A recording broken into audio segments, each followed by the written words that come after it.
have internet issues like last time.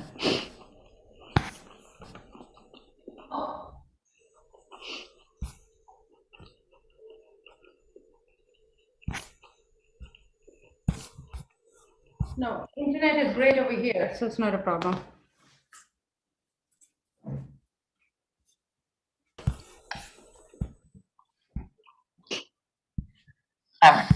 Internet.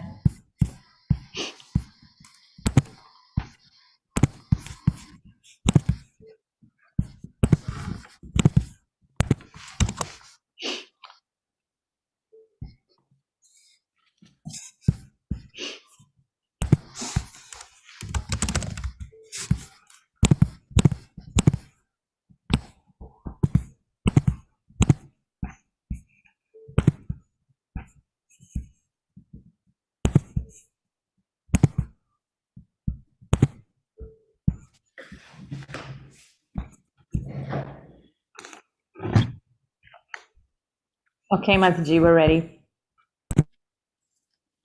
Hare Krishna, everyone. Glad to be back. And today we will be covering the 15th chapter of Canto 1. So, a little summary of what's been going on in the last chapter. You may remember in chapter 14, Yudhishthir Maharaj, who's now the king of Hastinapur, the emperor of the world, he sent Arjuna to Dwarka to find out what the next activity of the Lord was going to be. And after several months of Arjuna being away in Dwarka, Yudhishthir Maharaj saw many inauspicious things, such as dogs fearlessly barking at the king, crows shrieking, lightning appearing when there were no clouds. And by this, Yudhishthira Maharaj understood the demoniac characteristics of the age of Kali had arrived. And what were these qualities? Greed, anger. So these qualities can only be there if Krishna was not on the planet. So he was thinking that all these omens meant that Krishna had departed from this world. So he was lamenting. Just at that time, Arjuna came back, and that happened in the last few verses of the last chapter. Arjuna came back, and his face was dejected, and he was crying. He was not able to hold back his tears. And this was the great Arjuna that we've known earlier, in the battle of Kurukshetra. Right? Finally, Yudhishthir Maharaj began to ask questions from Arjuna about the other members of the Yadu dynasty, about Balaram, about the queens of Krishna. And finally, he asked the ultimate question, and that is whether Krishna had left for the spiritual abode. So in this chapter, which is called Pandavas Retire Timely, Arjuna begins to reply. And this is his reply. I'll read you a few verses from text 1 to 4, just to set the scene of what's going on. Suta Goswami said, Arjuna, the celebrated friend of Lord Krishna, was grief-stricken because of his strong feelings of separation from Krishna over and above all Maharaj Yudhishthir's speculative inquiries. Due to grief, Arjuna's mouth and lotus-like heart had dried up, and therefore his body lost all luster. Now remembering the Supreme Lord, he could hardly utter a word in reply. With great difficulty, he checked the tears of grief that smeared his eyes. He was very distressed because Lord Krishna was out of his sight, and he increasingly felt affection for him. Remembering Lord Krishna and his well-wishers, benefactions, intimate familial relations, and his chariot driving, Arjuna, overwhelmed and breathing very heavily, began to speak. So in our first slide, very interesting concept we're going to talk about, and that's in verse 5, how Krishna gives, but he takes away when his mission is completed. This is in reference to Arjuna, how he's feeling a loss because Krishna has left him. And with that, he's noticing how all his powers have also been taken away. Text 5. Arjuna said, "O king, the supreme personality of Godhead Hari, who treated me exactly like an intimate friend, has left me alone. Thus my astounding power, which astonished even the demigods, is no longer with me." And this idea is repeated again in later text, in text 21, where Arjuna talks about how the same Gandiva bow, the same arrows, everything that he's used them now is not effective anymore with the absence of Lord Krishna. So in text 5, Prabhupada explains that how Krishna comes with a mission and how he performs in different ways. He empowers his devotees in different ways. And he gives specific empowerment, and he gives it in different ways. And it's meant for a special mission. And then when that mission is completed, he withdraws it away. And we see that again, time and again, because here in Arjuna's case, we see it very clearly. But in other, I know in many other areas, especially as Krishna's incarnations, where he gives special empowerment for a special purpose, Krishna sends his devotee with that mission. And then that devotee goes back, to the spiritual world, and that potency is taken away. So Arjuna is feeling bereft of Krishna because he's realizing it's not like he's missing those powers, but he's realizing the greatness of Krishna. He's realizing how he's giving all credit to Krishna, first of all. He's such a great devotee that he thinks that, one would think after winning such a great war and dealing with such, powerful warriors, one would take some credit to himself. But no, here Arjuna, in the same mood we see later on in Yudhishthira Maharaj, how they gave all credit to Krishna. And whatever they had, they felt completely obligated to Krishna. They felt like it was not their credit at all. So Prabhupada explains that in the purport of text 5, how, Krishna, when he finds it necessary, he gives, but then those same powers are not required for going back to Godhead. You see, now the time was come where the Pandavas had to go back to Godhead. And so those powers were not needed for going back to Godhead, right? So one requires a different empowerment, but for the purpose, for the mission, but he doesn't require the same empowerment for going back to Godhead. One cannot smash death by great prowess, but by submission and feeling such intense separation from Krishna. In one of the earlier chapters, I discussed how, these devotees, they're feeling intense separation, and that's why they are so qualified to go back to Godhead. And that separation only comes with association. The more one has association of Krishna and his pure devotees, the more one can feel that separation.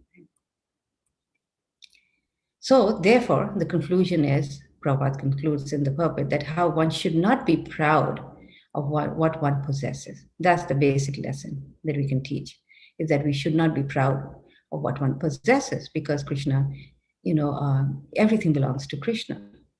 It is like if we borrow a car, maybe it's a Mercedes or, a nice big car, then we drive in it for some time. But to be proud of that car and how it's foolish, because it's really not our car. So instead, we should use it in the service of the Lord. So if you have something wonderful, some material assets, some ability, some power, some knowledge, some fame or wealth, we should know that these qualities don't belong to us and will be taken away with a snap of a moment. And therefore, we should understand that our possession is so temporary. So we should use it for Krishna. So in the next slide, we will talk about, Prabhupada discusses something very interesting. So I thought I'll bring it out as a separate learning plan for our children, to understand how no one is dearer to us than Krishna. We just don't know it. And in this, Prabhupada, in his purport, talks about how without the soul, there's no body. Right? The body is dead, in other words. Without Paramatma, there's no soul. The soul itself owes its existence to the super soul. Without Krishna, Paramatma has no standing, and how we are all part of him, and he's our greatest benefactor. So Prabhupada writes in the purport, as a living being is the important factor in the material body, for without the living being, the material body has no value. Similarly, without Paramatma, the living being has no status quo. Similarly, Brahman or Paramatma has no locus standi without the Supreme Lord Krishna. They all interlinked with one another or independent factors. Thus, in the ultimate issue, the Lord is the summum bonum and therefore the vital principle of everything. And that is why Krishna is most dear to us. We just don't know it. So in our next slide, we will talk about now a series of things, a few slides on this, of how Arjuna remembers how he was helped by Krishna in so many different ways. Again, the idea behind it is how he's giving credit to whatever wonderful things he's done. And we'll see all the wonderful things he's done. First of all is Draupadi's Swayamvara.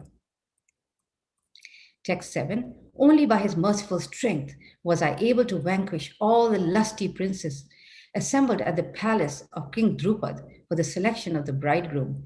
With my bow and arrow, I could pierce the fish target and thereby gain the hand of Draupadi. So this is a very, very wonderful story of Arjuna's prowess that we can tell our children. And Prabhupada explains how King Draupadi wanted to give his daughter to Krishna, that is Draupadi, and he made a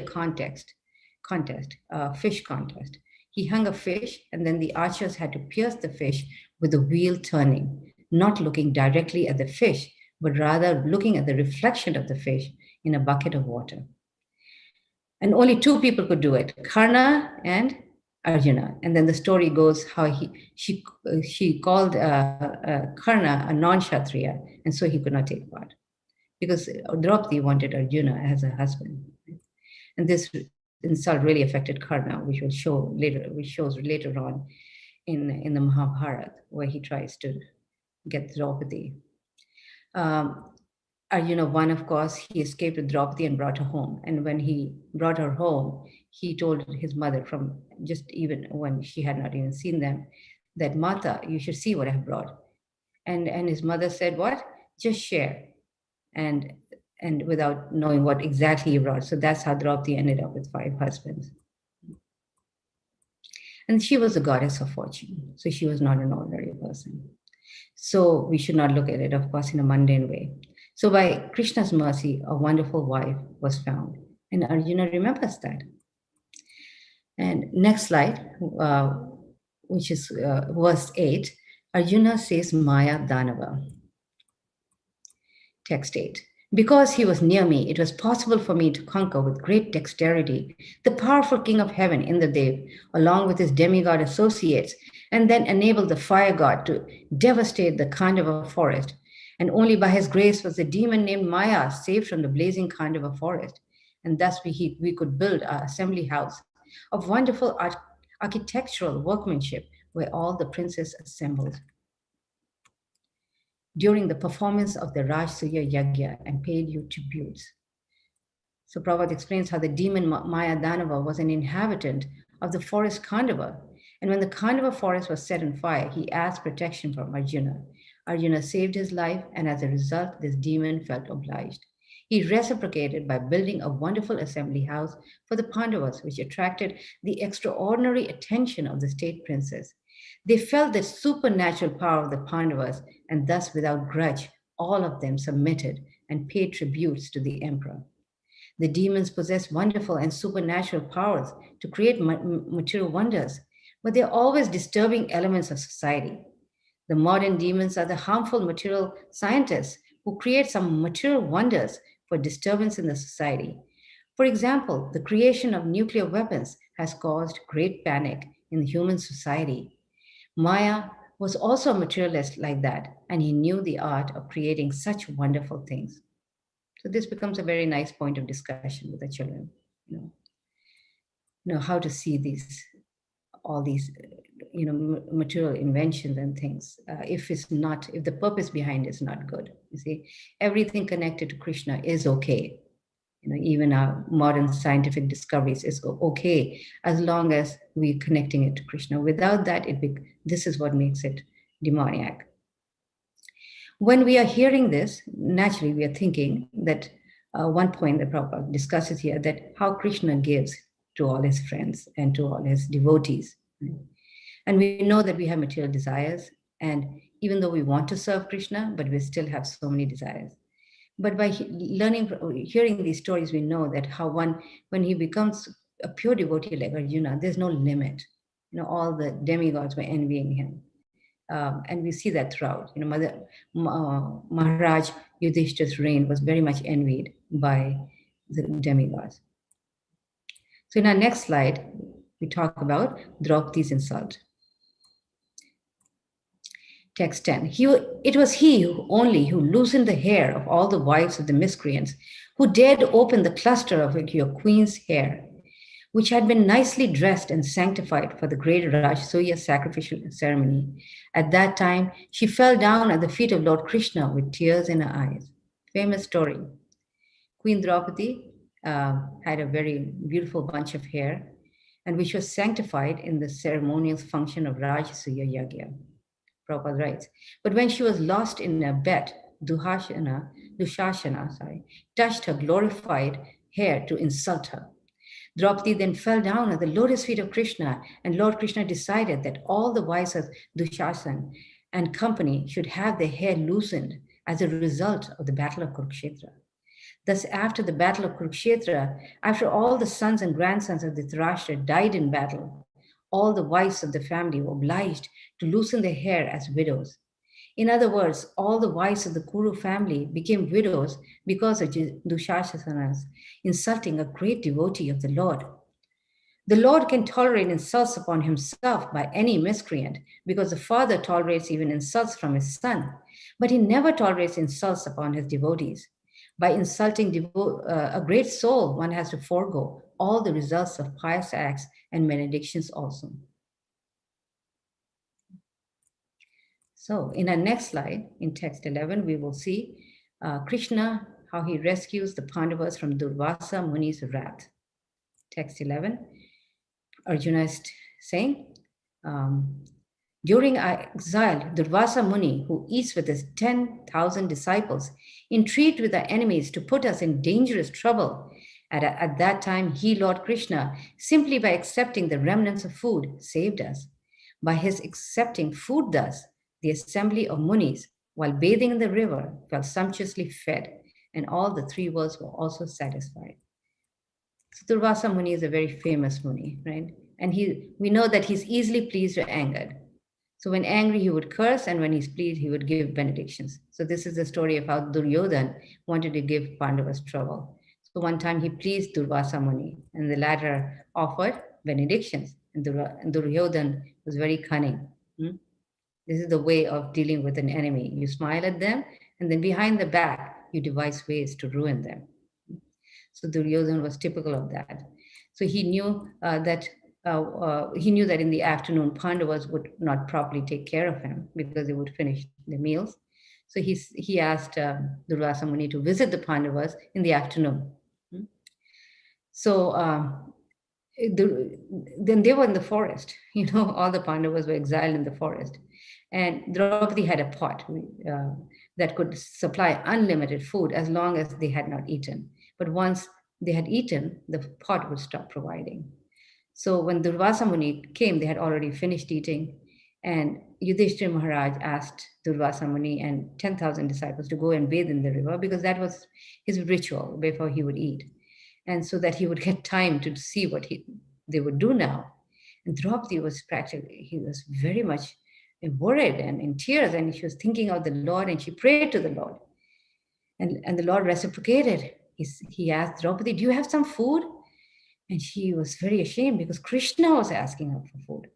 And she just shook her head. And so Krishna went to this pot, Draupadi's famous pot, and there was one grain of rice stuck at the bottom, and Krishna eats that, and suddenly all these disciples and the Muni, they felt they were belching and they were so full that they were thinking, now what should we do? The Pandavas must have made such a big arrangement for us and we can't eat even one morsel. So they quickly left quietly because when Bhima went to call them, they had actually disappeared. So this is a wonderful story, and the children really enjoy these stories when you tell them. So in our next slide, from verses 12 to 19, Arjuna gives credit to Krishna for defeating the Kauravas. I'm not going to read the verses because we know this how, the Kauravas is explained in the Gita, how they were really very, very powerful. And there was no way the Pandavas could defeat them. They were all very Maharathis, they were called. I forget how Prabhupada explains a Maharathi, but Maharathi is somebody who can single-handedly take care of so many Akshihonis. It's like very, very powerful. And there were so many of them in that army on the Kauravas side. Whereas Pandavas, they were just the 5 Pandavas, the 5 brothers, and Krishna. But Arjuna, what he's thinking is that how he could have, it was not possible for him to defeat the Pandavas and the Kauravas. So Prabhupada writes in the pulpit, there were commanders like Bhishma, Drona, Kripa, Karna, and their military strength was insurmountable as a great ocean. And yet it was due to Lord Krishna's grace that Arjuna alone, sitting on the chariot, could manage to vanquish them one after another without difficulty. Interestingly, there were many changes of commanders on the other side, but on the Pandava side, Arjuna alone on the chariot, driven by Lord Krishna, could manage the whole responsibility of the great war. Similarly, when the Pandavas were living at the palace of Virat in incognito, the Kauravas picked a quarrel with King Virat and decided to take away his large number of cows. While they were taking away the cows, Arjuna fought with them incognito and was able to regain the cows along with some booty taken by force. Okay. So in our next slide, we'll talk about Arjuna defeated by cowherd boys. The Prabhupada explains in the pulpit how Arjuna had the mission of bringing the wives to Krishna to Hastinapur. And this goes back to the last chapter where I explained how when Krishna's disappearance pastimes was coming close, he asked all the Yadus, as the ill omens were appearing in Dwarka, then he asked them to all go to Prabhashetra and do some rituals to counteract these omens. And they had gone and they, drank alcohol and they fought with each other. Right? And even, and they all killed each other. And of course, Krishna and Balaram took care of the rest. And so how Daruka suddenly appeared and Krishna asked Daruka to go to and tell Arjuna to take all his wives to Hastinapur. So this is that part of that story where Krishna asked Arjuna to take care of his wives. And so he wanted to do that and he could not because on the way he was defeated by cowherd men, ordinary cowherd men, so-called ordinary, that he didn't know who they were really. So the story behind it is very interesting, is that who were these cowherd boys? They were actually Krishna. But how did they appear as cowherd boys? The story goes back how these queens were actually the wives of demigods who served Ashtavakra Muni. And Ashtavakra Muni was interesting, as you can see in the slide, he had a very curvy body. He was curved in 8 places. So when he walked, then he would walk in a very funny way. So all these wives of the demigods, they started laughing. First, they pleased Ashtavakra Muni, and he benedicted them as Krishna as their husband. He said, you can have Krishna as your husband. But later on, when they laughed at him, because he walked in a funny way, then he cursed them to be kidnapped by rogues, but still to get Krishna as their husband.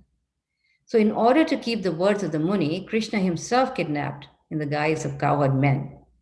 And Arjuna did not know this, and he was feeling very minimized. He was thinking, how come I could not protect these queens from these ordinary cowherd men? So again, the lesson here is that we should not become proud of what we have. Whatever we have is Krishna has given it to us according to our piety, according to what we deserve. And because very soon we will see that how these very things, if we are very proud, we will find it ourselves, face down, right? Face down. So we should never be, we should always give credit to Krishna for whatever we have and realize that nothing really belongs to us. So in our next slide, we'll talk about how Arjuna feels powerless without Krishna. Notice how in all these verses we are seeing this underlying current of the sentiments of these great devotees, this complete submission, this complete surrender and gratefulness to the Lord. Even at times of their, times when they are not so favored by Krishna. So it appears, right? Like Draupadi's insult and all these things. Still, these devotees never lose their faith in Krishna and still they surrender. So in text 21, very famous verse, Arjuna is saying, I have this very same Gandhiva bow, the same arrows, the same chariot drawn by the same horses, and I use them as the same Arjuna to whom all the kings offered their due respects. But in the absence of Lord Krishna, all of them, at a moment's notice, have become null and void. It is exactly like offering clarified butter on ashes, accumulating money with a magic wand, or sowing seeds on barren land. So this concept we've already discussed, how we should not be proud. It says, proud by borrowed plumes, Prabhupada calls that how all energies and powers come from Krishna, and they act as long as he wants, as long as he desires, and they cease to function as soon as he withdraws. And the example, which is very nice to discuss with the children, is that how electrical energy is received from the powerhouse. For example, we have a light in the room, a bulb that we turn on, but that energy is coming from the powerhouse. And if the powerhouse stops supplying the energy, the bulbs are of no use, right? So in a moment's time, Krishna can withdraw these energies. It's all coming from him. It's according to Supreme Law. So Prabhupada writes how material civilization without the blessing of the Lord is child's play only. Human civilization and all activities thereof must be dovetailed with the supreme blessing of the Lord. And without this blessing, all advancement of human civilization is like decoration on a dead body. And that's why it's being compared here to like clarified butter on ashes when there's no fire, and the accumulation of money by a magic wand, which is just a dreaming condition, and the sowing of seeds in a barren land. So it's a nice analogy to give that descriptive flavor to our children.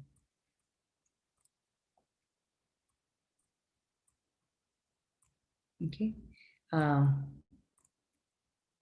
the next slide.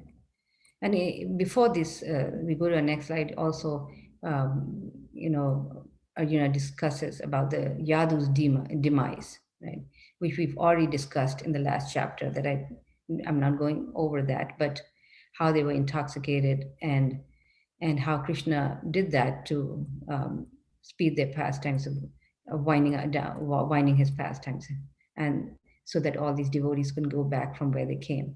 Now, interesting point is that how Prabhupada explains how these Yadus, they were actually demigods. So they were used to drinking wine and fighting with each other. So there, because it becomes very, mind-boggling how Krishna's devotees can act in such a way where they're drinking wine and fighting with each other. But these were in their previous lives were demigods, very special demigods who assisted Krishna in these pastimes. And so they were used to drinking wine, fighting with one another and being intoxicated. Right? So this was already part of their life. They knew that. Okay, so in our next slide, we'll talk about how Arjuna finds solution to his dejection by remembering his instructions. Whose instructions? Krishna's instructions. This was because he's been lamenting and lamenting about Krishna's disappearance. And so was Yudhishthira Maharaj, seeing something like this was going to happen. So I'll read text 27. Now I'm attracted to those instructions imparted to me by the personality of Godhead, Govinda, because they are impregnated with instructions for relieving the burning heart in all circumstances of time and space. And here Prabhupada explains in the purport how Arjuna is referring to the instruction of Bhagavad Gita, which was imparted to him by the Lord on the battlefield of Kurukshetra. The Lord left behind in him the instructions of Bhagavad Gita, not for the benefit of Arjuna alone, but for all time and in all lands. Bhagavad Gita, being spoken by the Supreme Personality of Godhead, is the essence of all Vedic wisdom.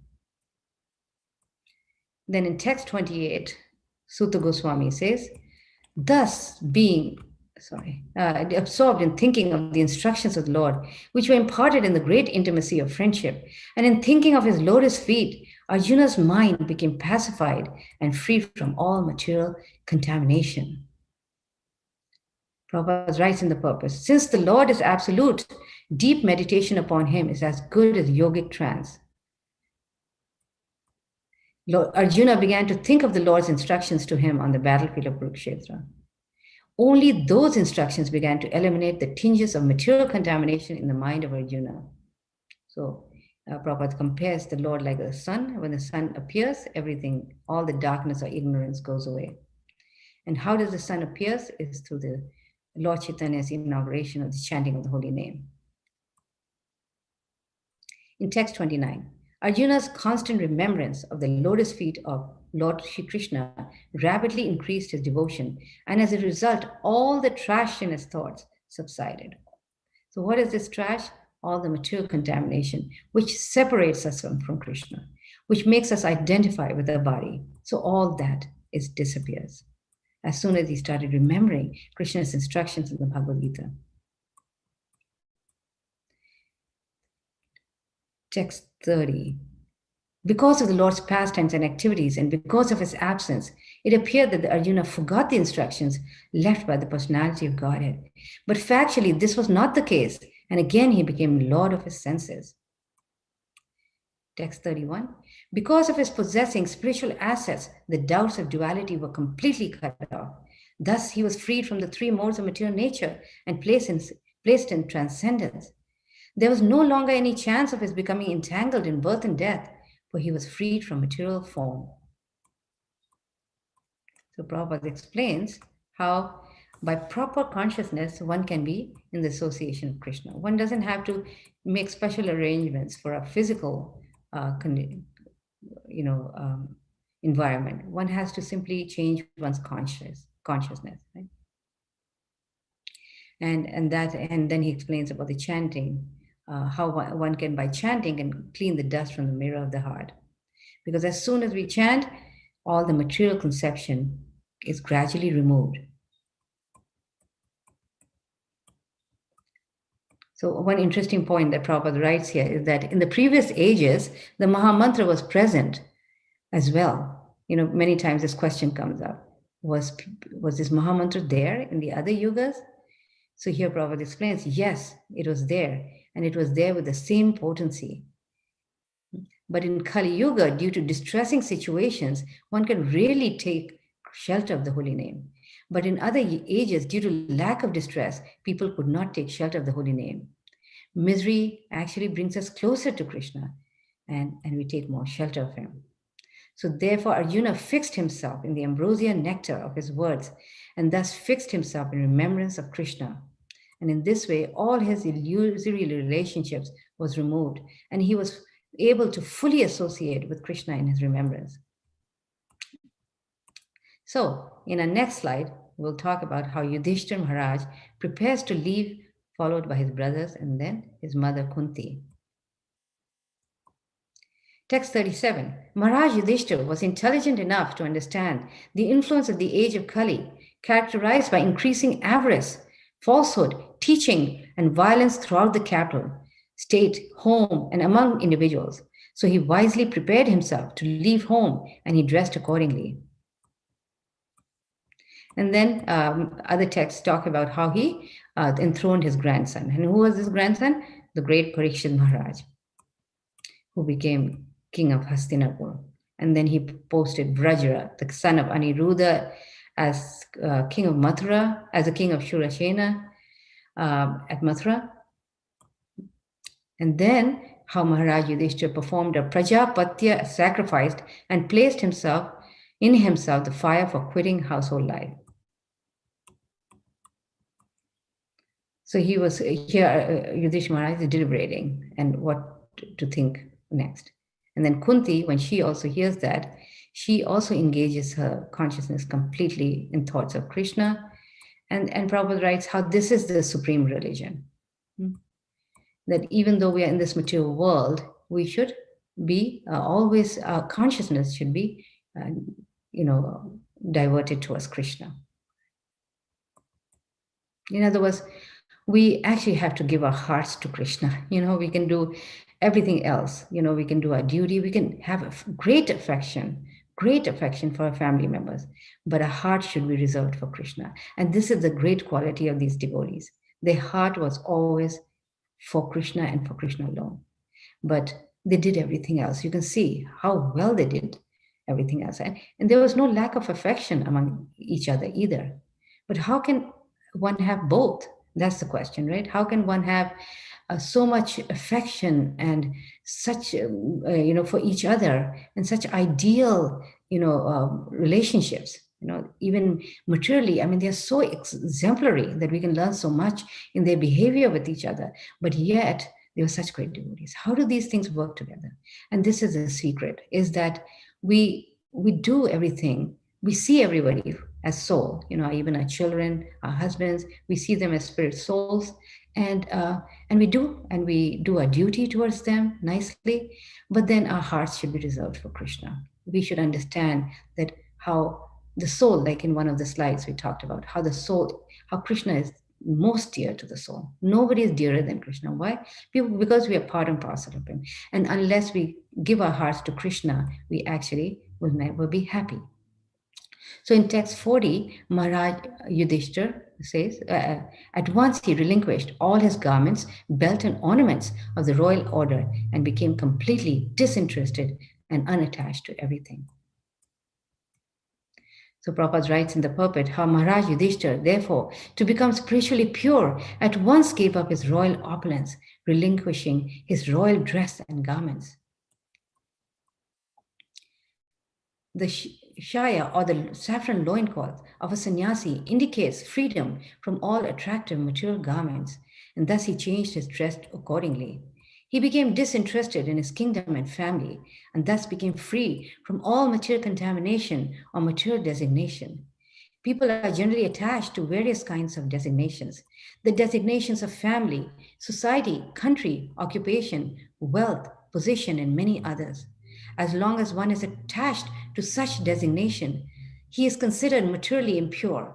The so-called leaders of men in the modern age are attached by national consciousness, but they do not know that such false consciousness is also another designation of the materially conditioned souls. One has to relinquish such designations before one can become eligible to go back to Godhead. Foolish people adore such men who die in national consciousness. But here is an example of Maharaj Yudhishthira, a royal king who prepared himself to leave this world without such national consciousness. And yet he is remembered even today because he was a great pious king, almost on the same level as the personality of God as Sri Rama. And because people of the world were dominated by such pious kings, they were happy in all respects, and it was quite possible for such great emperors to rule the world. So ruling the world is not a small thing. One has to be, practically one has to be, almost as good as God. So in our next slide, we'll talk about Vidura's departure. Just a little explanation about him, because we've been hearing about Vidura, how Duryodhana had insulted him, and so he had left the palace and he had gone for 20 years on pilgrimage, and then he met Maitreya Rishi and took instructions from him. And the entire third and fourth canto, we hear of his questions to Maitreya Muni. Right? So, and then he actually goes back to Hastinapur, delivers Dhritarashtra, which we heard in chapter 13 when he comes back after hearing from Maitreya Muni. He's so fired up because he's seen one after another. He's seeing different stories. He's heard from Maitreya Muni the story of Prithu Maharaj, how wonderful way he ruled, but then he left the world in such an exemplary way. And other great kings, Dhruva Maharaj. as well in the 4th canto. So in this way, Vidura came back to Hastinapur, delivered Dhritarashtra, and then he left again. And then he prepared for his journey back home, back to Godhead. And when he, in text 49, it says that he was absorbed in thought of Krishna, and he was received by the denizens of Pitraloka, where he returned to his original post as Yamaraj. He was Yamaraj, and you heard that, how he was actually Yamaraj, but he was cursed by Manduka Muni to become Vidura. So Prabhupada writes how the difference between the Pandavas and Vidura is that Pandavas are eternal associates of the Lord, whereas Vidura is one of the administrative demigods in charge of Pitraloka planet, and he is known as Yamaraj. So even though Yamaraj is known as one of the demigods, he's not an ordinary demigod. He's actually a very, very great soul, great personality, a pure devotee of the Lord, who awards punishment to the miscreants of the world, mature world, but those who are devotees, they have nothing to fear from him. To devotees, he's a cordial friend, but to the non-devotees, he's fear personified. Okay. Some interesting thing that Prabhupada writes here is that how the demigods are associates of the Lord without personal touch, whereas the direct associates of the Lord are in constant personal touch with him. So demigods are also very empowered beings. And there's different categories of demigods as well. So in our last slide, we're going to talk about how Draupadi and Subhadra leave without help from their great husbands. Okay, that's verse 50. Draupadi also saw that her husbands, without caring for her, were leaving alone. She knew well about Lord Vasudeva, Krishna, and the personality of Godhead. Both she and Subhadra became absorbed in thoughts of Krishna and attained the same results as their husbands. And very interesting purport, where Prabhupada writes, when flying an airplane, one cannot take care of other planes. Everyone has to take care of his own plane. And if there's any danger, no other plane can help another in that condition.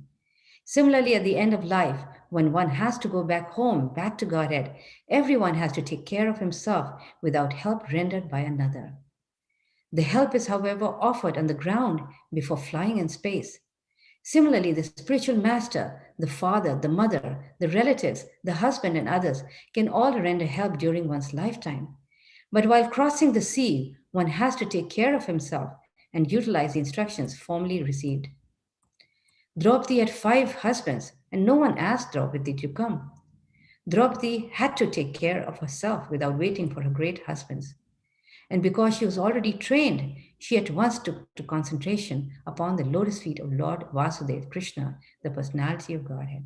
In other words, wives and women have to also train themselves. And we see that in Shastra, Devahuti, the mother of Kapila Muni, she was and husband, a wife of Karda Muni, she was so well trained that when Karda Muni left, she knew exactly what to do and also what to ask, the right questions to ask from her son.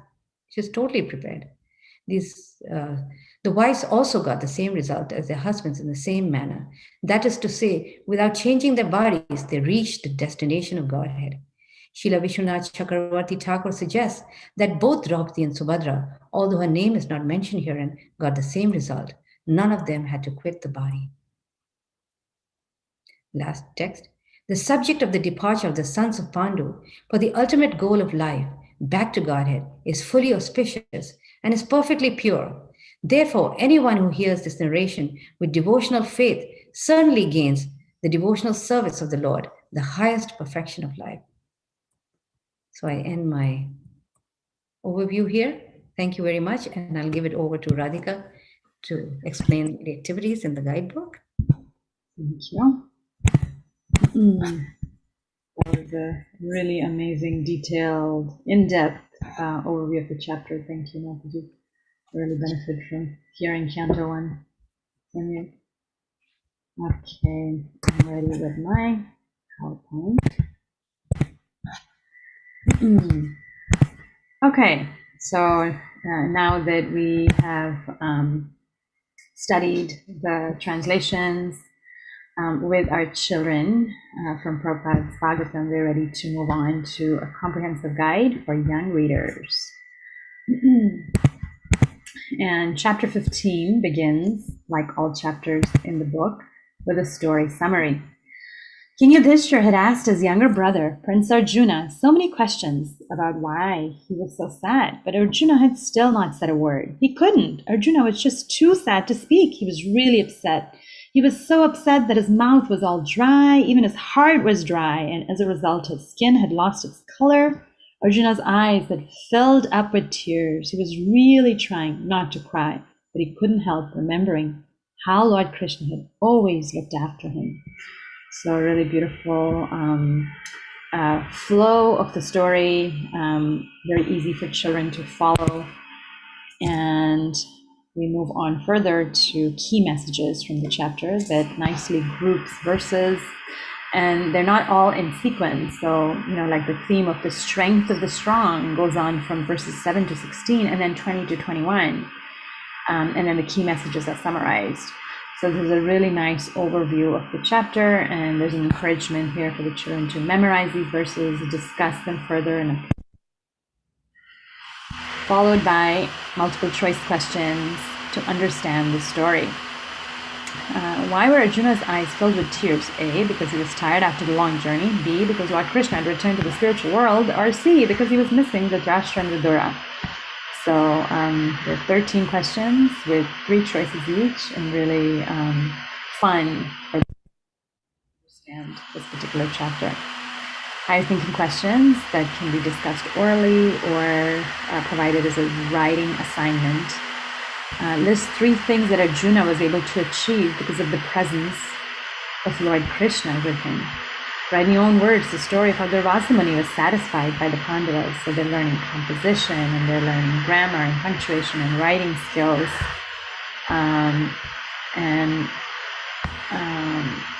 Some other thoughtful questions that are perhaps not directly answered, but really make the child think, such as, why did the mighty Yadu dynasty end? Explain your understanding. Or why did the Pandavas go to Goloka Vrindavan and Vidura to Pitraloka, even though all of them were absorbed in thoughts of Krishna? So it really helps to delve into Prabhupada's purpose. And then we move on to fun activities. So it starts with an analogy activity to bring out the scholar in you. The source of energy using string lights. So in the purport to verse 21, Prabhupada speaks of, as we have discussed more than once, one should not be puffed up by borrowed plumes. All energies and powers are derived from the Supreme Source, Lord Krishna, and they act as long as he desires and cease to function as soon as he withdraws. All electrical energies are received from the powerhouse, and as soon as the powerhouse stops supplying energy, the bulbs are of no use.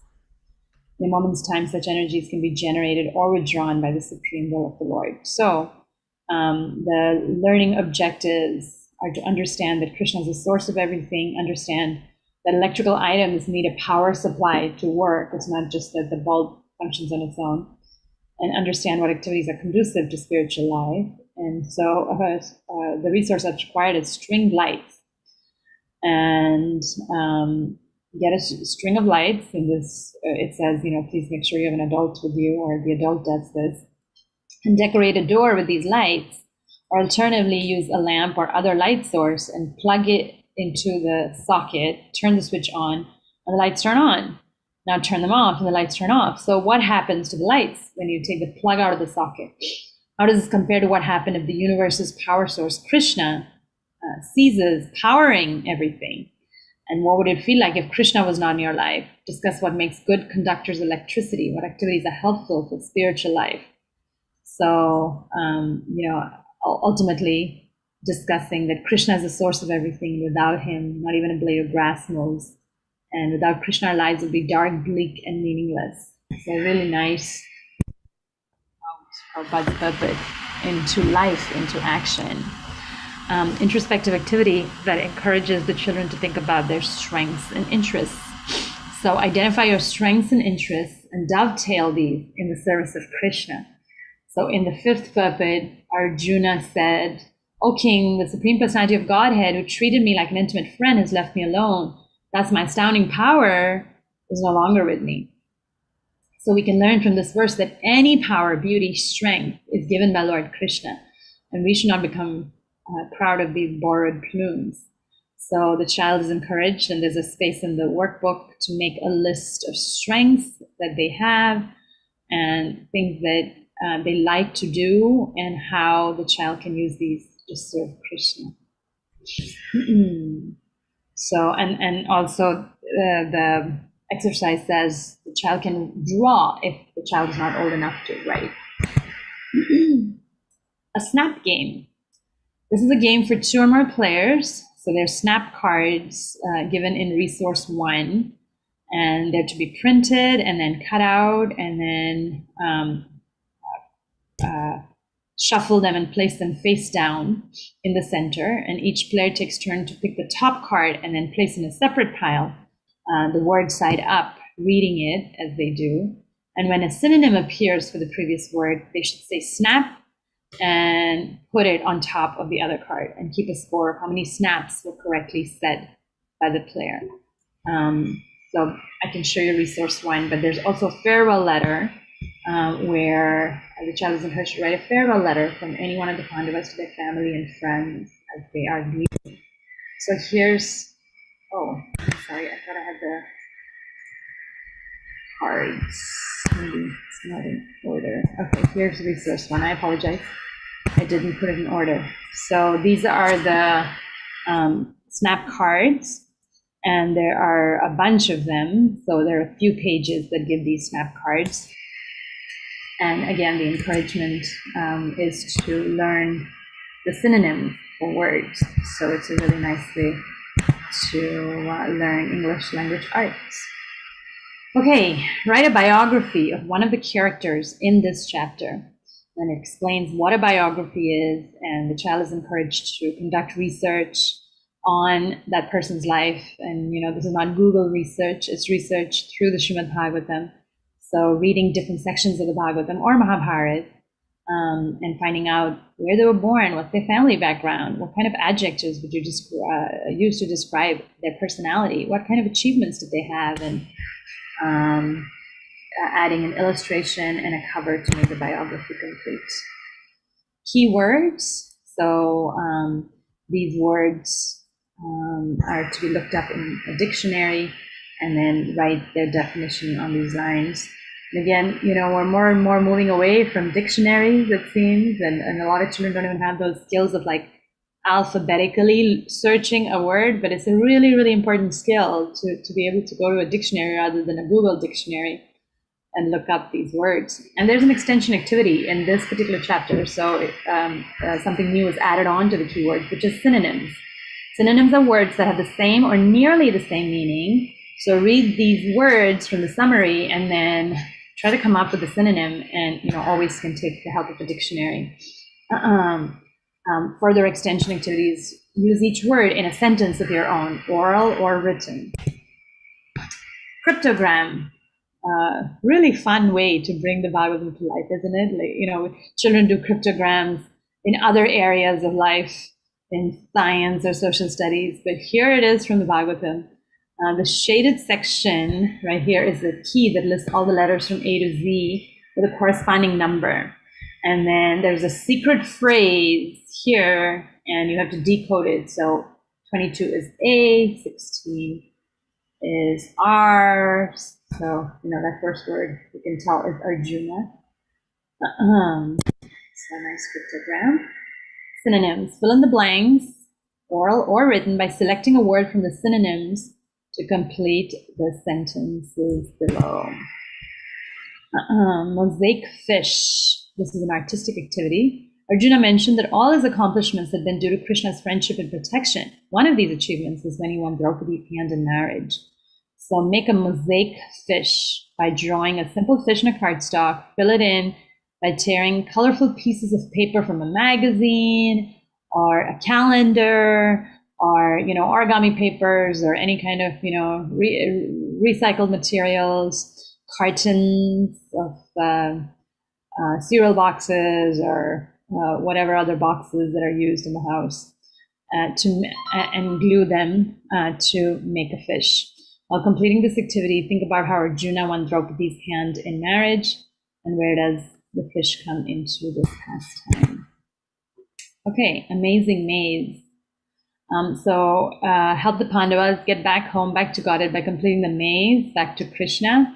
And then one can also create their own maze by using straws, glue, scissors, cardboard, marker pen, or a marble.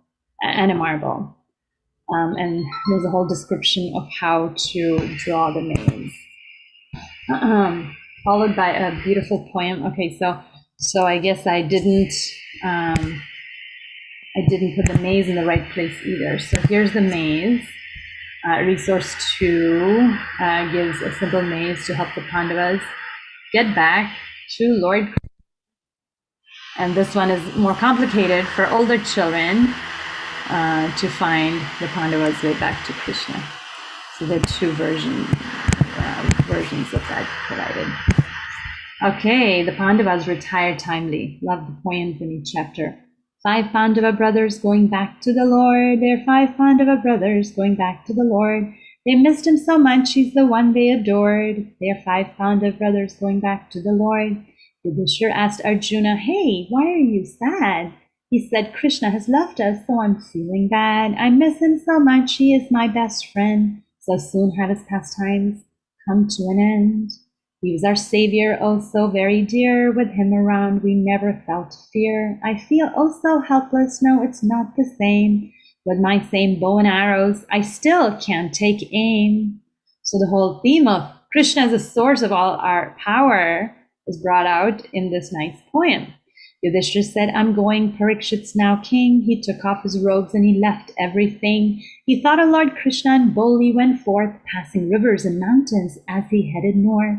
Bhim and Arjuna, Nakul and Sahadev, seeing him going, they felt very grave. They thought of Lord Krishna and followed his route, absorbed in the Lord and the sound of his flute. Draupadi said, they're going, now I have to leave. We'll think of the Lord and his dear lotus feet. They went back to Krishna, and there they will stay. By hearing these pastimes, you'll get there one day.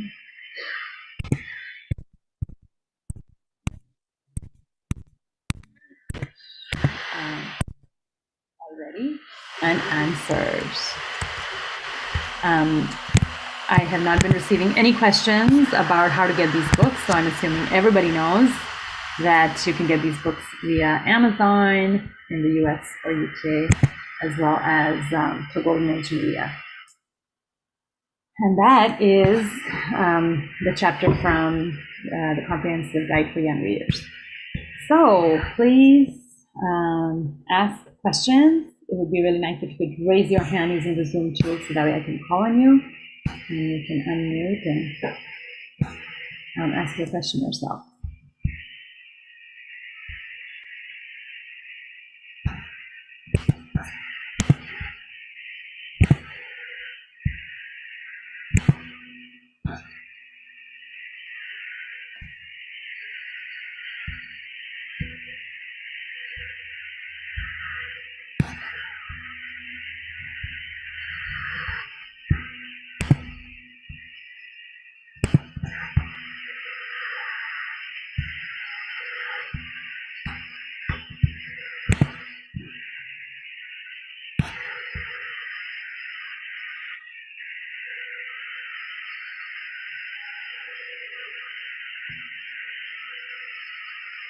Any questions, devotees? Otherwise, we might have to come to an end in a few minutes.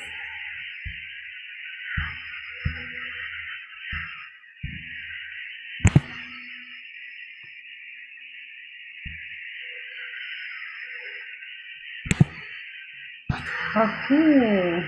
Arjuna Mataji from Srimad, please. Oops, I'm sorry. Hare Krishna Mataji, can you hear me? Yes, we can hear you. Oh, Hare Krishna Mataji, thank you so much for a nice summary. Mataji, I'm not sure how to understand the pastimes where Draupadi actually rudely says to Karna that he's not a Kshatriya, so she won't marry. And a few others like getting intoxicated by the Yadus. And also even like Lord Balaram drinking the Varuni nectar, getting intoxicated. So all such pastimes, how do we understand in a way, and also how do we discuss that with the children? Yes. So regarding Draupadi's, insult, I think that was your first one, isn't that right?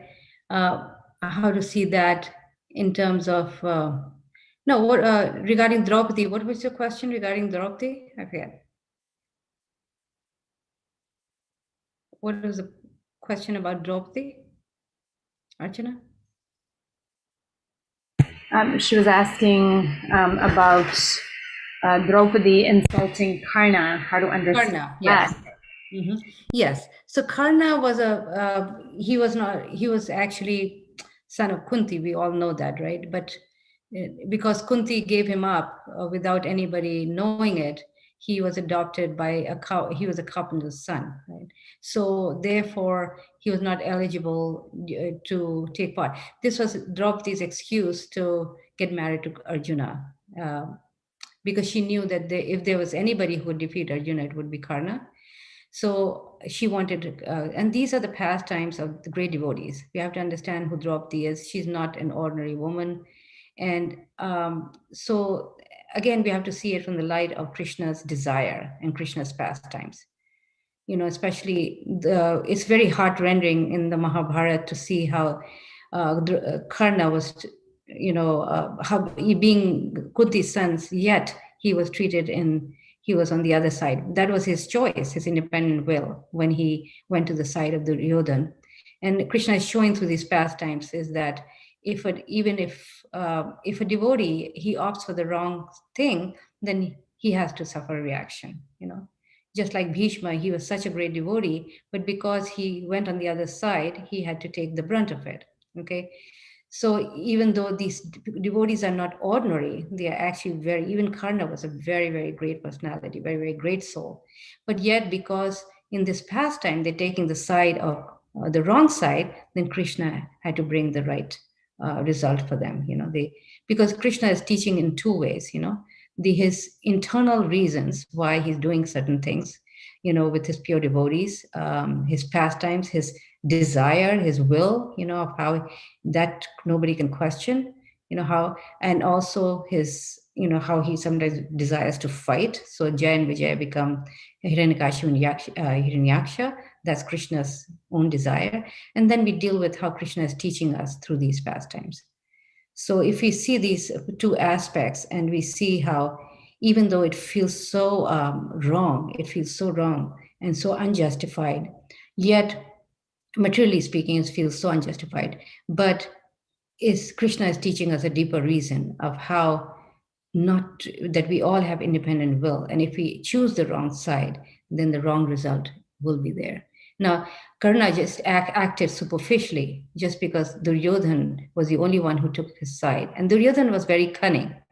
He befriended Karna because he knew he was very valuable. So he was acting out of a selfish reason when he extended his hand to Karna, you see. So he didn't have a pure heart. So all this drama is being played. So Krishna is showing, yes, materially, Karna felt obliged to him, but yet he should have seen the higher picture. He should have seen how the Pandavas was such glorified souls. So this is my answer. I know if anybody else has it's a deeper insight, another insight into it, and a deeper one, please share. No problem with that. Okay. Thank you, Mataji. Yes. So regarding other pastimes of Krishna, how to understand them, right? In terms of which one was the other one? I should have written it down. I didn't bring a pencil here. Yeah. So it's the getting intoxicated. The descendants of Krishna getting intoxicated, or like even when Lord Balaram, sometimes he gets intoxicated with the Varuni, all of those. Very good. Yeah, this comes up very much. And I remember the first reading it and then getting quite, confused by that. How can Krishna's pure devotees behave like that? How can they get intoxicated?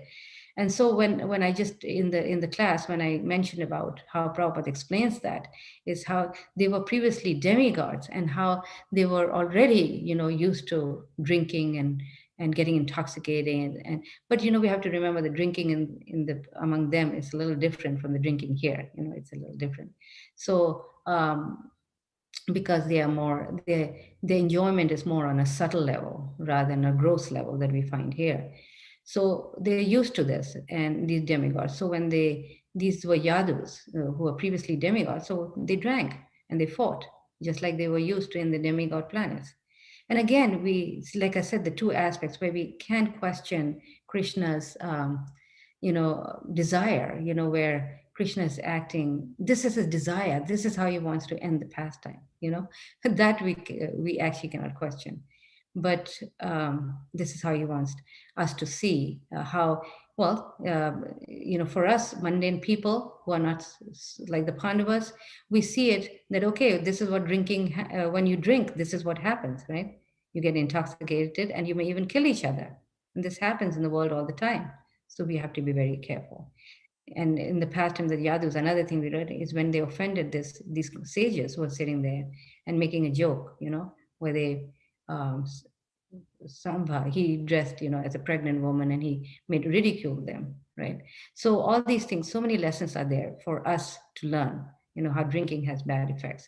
Regarding Balram, Lord Balram drinking, well, this pastime is, again, he's drinking a special drink called Varuni. And again, Krishna, how in the material world, like the banyan tree is explained in the Bhagavad Gita, the concept of the banyan tree, how whatever is top in the spiritual world is bottom here, in the material world. And whatever is top in the material world is bottom.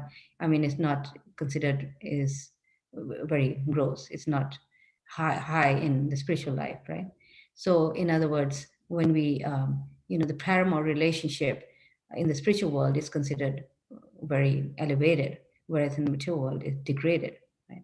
So in the same way, drinking is totally, people highlight it as one of the greatest wonderful things, and harmless, but yet it's not, it's very degraded.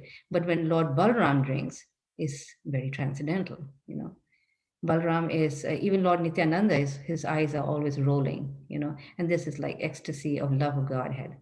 So they're not getting intoxicated in a mundane way, but they're actually getting intoxicated with love of God.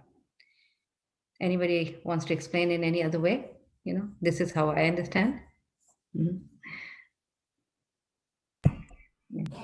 Thank you, Mataji. Okay.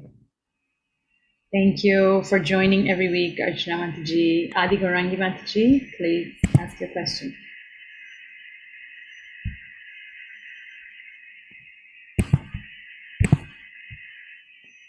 Okay, we can't hear you.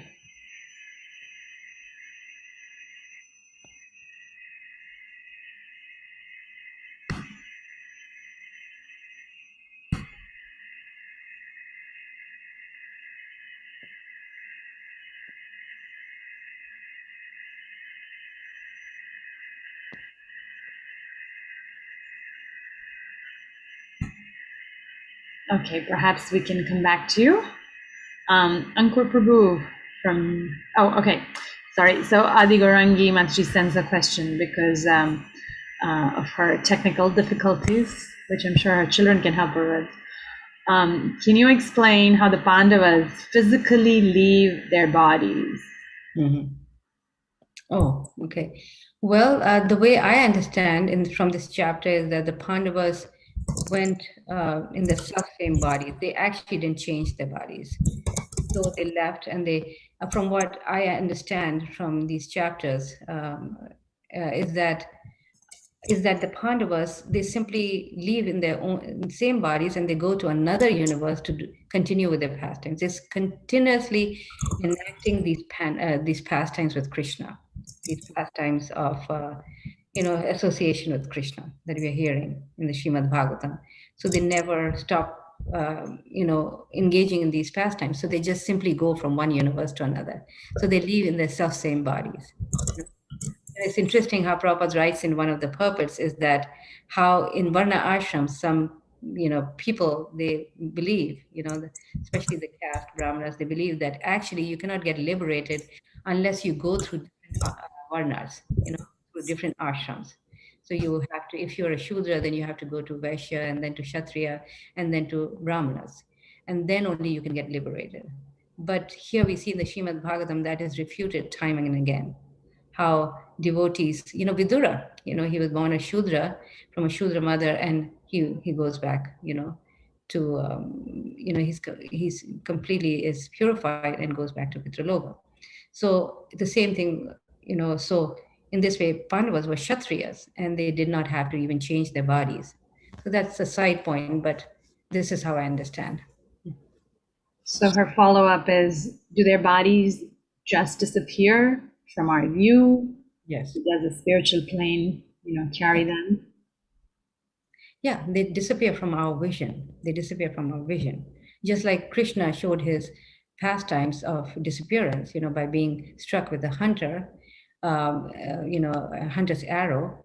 But, so he was not shot, and obviously there was no death due to that. This is his pastime, how he disappears. Same thing, we don't actually see how they disappear. And if we do understand how they disappear, again, is a pastime that enables them to disappear from our vision, basically. So she says, that's a special blessing. Thank you. Thank you also for just joining us every week and keeping us inspired to do these presentations. Ankur Agarwal Prabhu from Delhi. Hare Krishna Mataji, so much for such a wonderful presentation and session. As always, I'm feeling very delighted.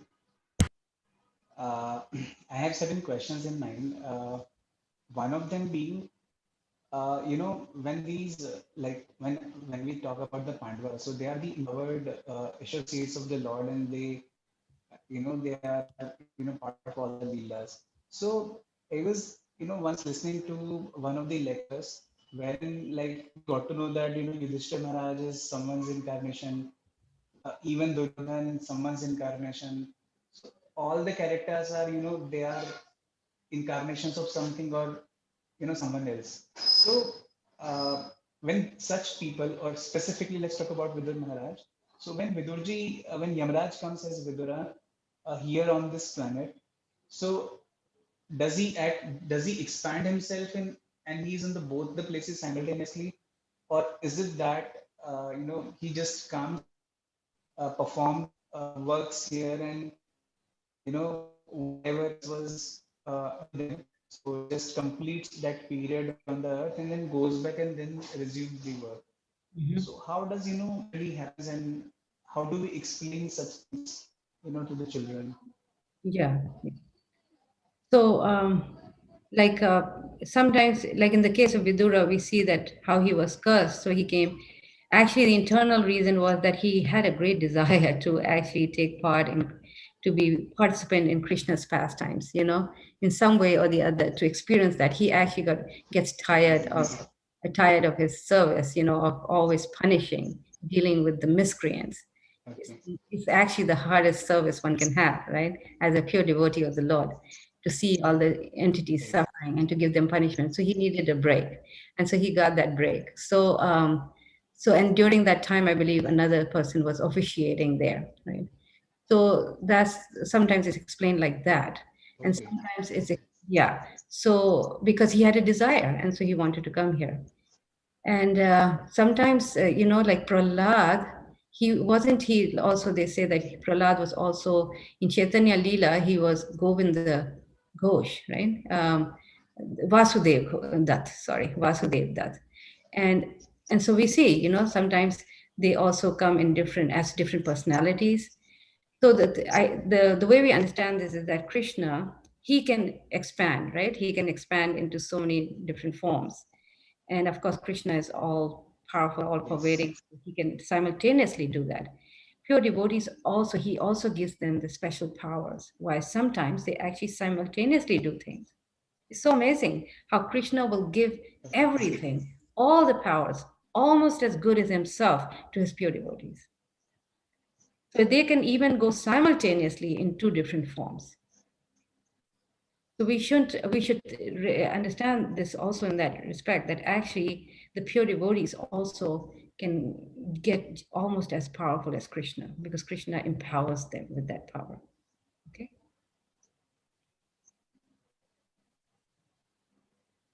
Is that okay, Shankar?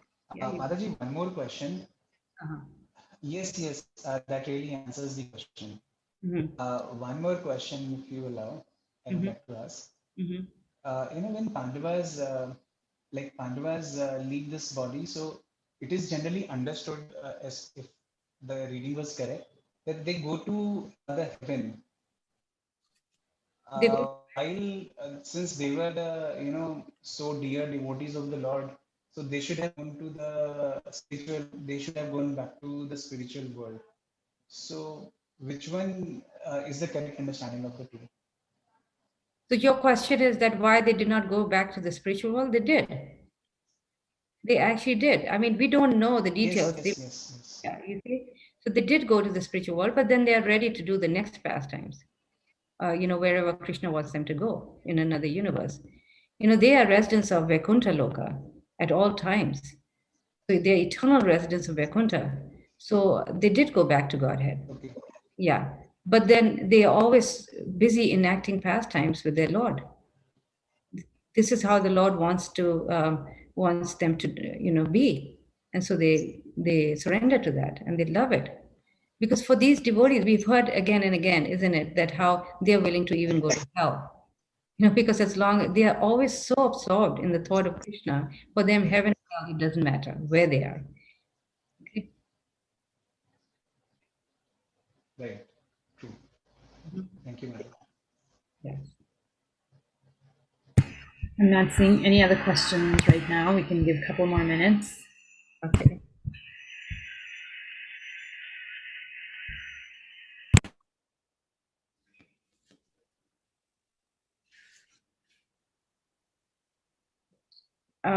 Radhika, I forgot to mention to you that next weekend, we may have to, if you're okay, we can have it on Sunday because I have a seminar on Saturday.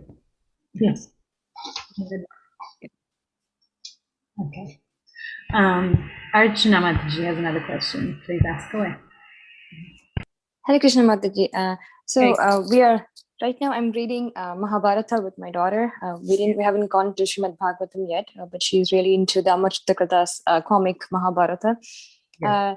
Where she asked me a question where when Duryodhana was born, there were bad omens or all that going on, and even Vidura suggested to Dhritarashtra that you have 100 sons, so you can actually, just for the sake of the Kuru Vamsa, you could abandon him. But then Dhritarashtra was too attached to the baby, so he didn't want to let go of Duryodhana. So my daughter was asking me how, are some people born bad, and is there a way Duryodhana could have actually reformed and become a devotee, become a nice person, his right from the birth he was very he exhibited some cunningness, or and there were always a negative tinge to his character. So for the child, how do we explain such such differences in characters? Yes. Well, like this story, this was really the desire of the Lord. When Krishna wants to show something very powerful, the character of Pandavas versus the character of the Kauravas, then he has to engage many people in that Leela. So this is a very powerful story, and Krishna wanted to engage personalities like Dhritarashtra and Duryodhana to highlight, how people who are against Krishna, what is their fate, and by that he's also highlighting the great qualities of pure devotees. So Duryodhana's, how he was born, just like Jai and Vijay, they were born as Hiranyaksha and Hiranyakashipu. Well, from day one, there was nothing really that could have been done. I mean, they were just like demons. As soon as Diti was pregnant with them, they were already really horrible omens. and everybody was terrified, even when they didn't even come out, right? So what do we do with that? It's because this is, again, Krishna is going through the past, is going to show through this pastime of Jay and Vijay fall down, and the incarnation as Hiranyakashipu and Hiranyaksha, he's going to teach us very important lessons. The lessons of Prahlad Maharaj's story is, these are lessons that even Lord Chaitanya heard hundreds of times, and he did not get tired of them. So these are eternal, very eternal stories meant for us to learn from. Okay, so these are very special stories, and and many times and you notice how in the story of Mahabharata, how Vidura tried to change Dhritarashtra, but Duryodhana, everybody knew that there was no hope with him, so he was always considered, a demon, demoniac qualities, So this is how I understand, again. Yeah. Thank you, Mataji. Thank you. Okay, we'll wait for other questions.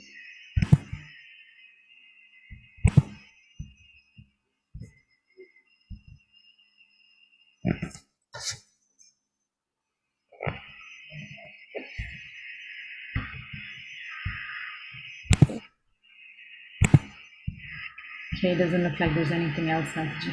Okay, wonderful. Thank you for all these wonderful questions. And thank you for being such a good audience. And we'll meet again, and it's possible that we'll meet on Sunday. So please stay tuned in the WhatsApp group. Thank you. Hare Krishna. Hare Krishna. Thank you, Mataji. Hare Krishna. Wish you Gaur Purnima in advance, Mataji. Hare Krishna, all of you. Happy Gaur Purnima coming up tomorrow. Hare Krishna.